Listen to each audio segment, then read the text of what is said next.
For as long as history can remember, a woman has fought to have the same equal rights as a man. Women have constantly had to prove themselves worthy, unlike men. Imagine you go to school, you're working really hard, you graduate with top of honors, and you get a job.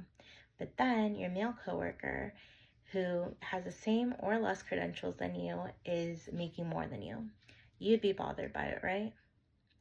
A woman should be entitled to make the same amount as a man because it would overall help our societal and economic growth.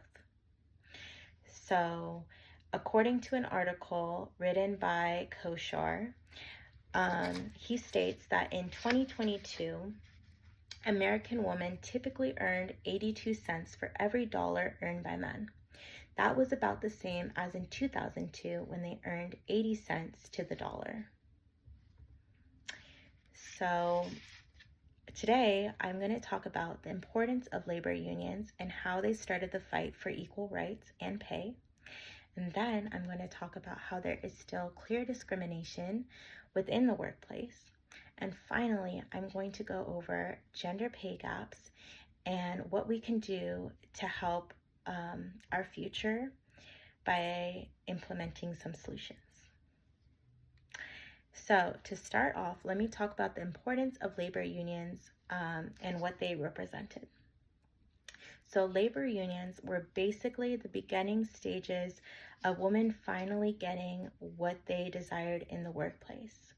Women were extremely underpaid, they were burnt out, they were in unsafe working conditions, and getting a labor union would ensure them that they would be able to get their voices heard and get better treatment, basically, because labor unions offered better, safer working conditions, better work hours, paid time off, all of that.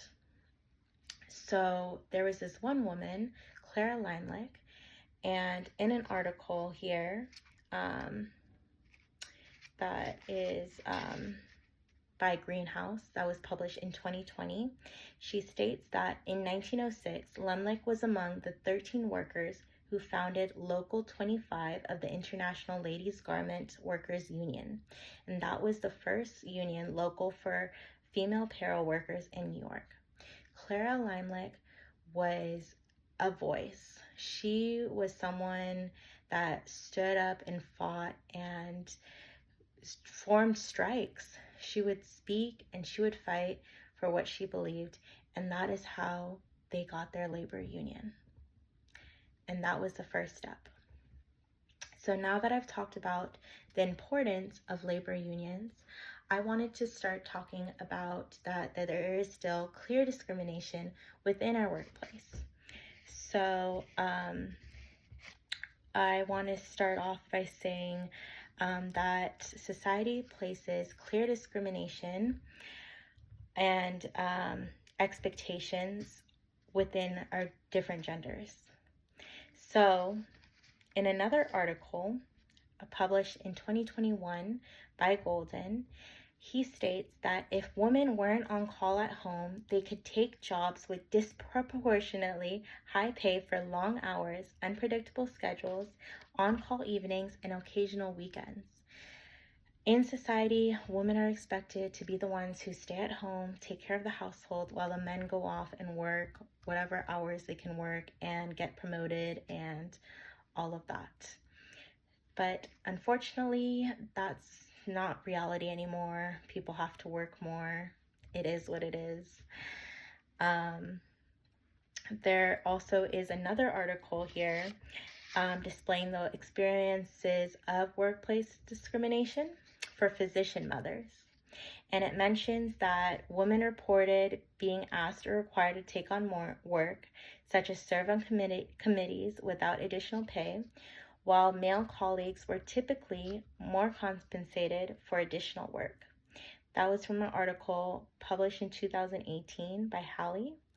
And that's crazy that as a society we would allow someone to work without getting any other benefits. That's ridiculous.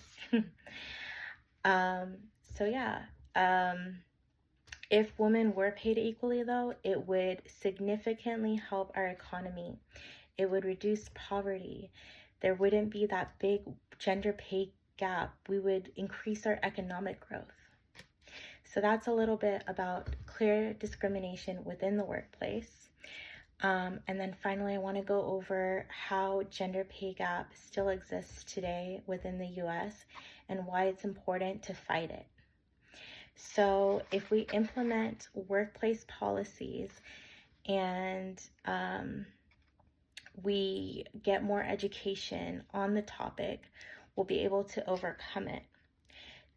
According to an article by Gata and Gore, which was published in 2023, it states U.S. Department of Labor suggests that organizations increase pay transparency, disrupt occupational segregation, eliminate discrimination, increase access to paid leave and child and elder care, and add good jobs to the labor market and hire women for those jobs. And then it also states that the NACE recommends that colleges and employers take action to fight the gender wage gap by challenging gender stereotypes, offering education and awareness, facilitating salary negotiation, and finding out where inequity exists. With these resources, it's important for us to speak up when there is injustice, especially if you're not getting paid enough. These resources can help women finally be heard, finally be able to negotiate, finally stand up for themselves. So that was a little bit about gender pay gaps and ways to fight against it. And then, although issues of gender pay gaps still exist, a woman should be entitled to earn the same amount as a man. I presented some factual evidence and examples regarding discrimination and unequal pay. I went over how labor unions were formed and how they helped against the issues that we're facing today. And then I've talked about how there is still clear discrimination within the workplace. And then finally, I've talked about gender pay gaps and how we should fight it.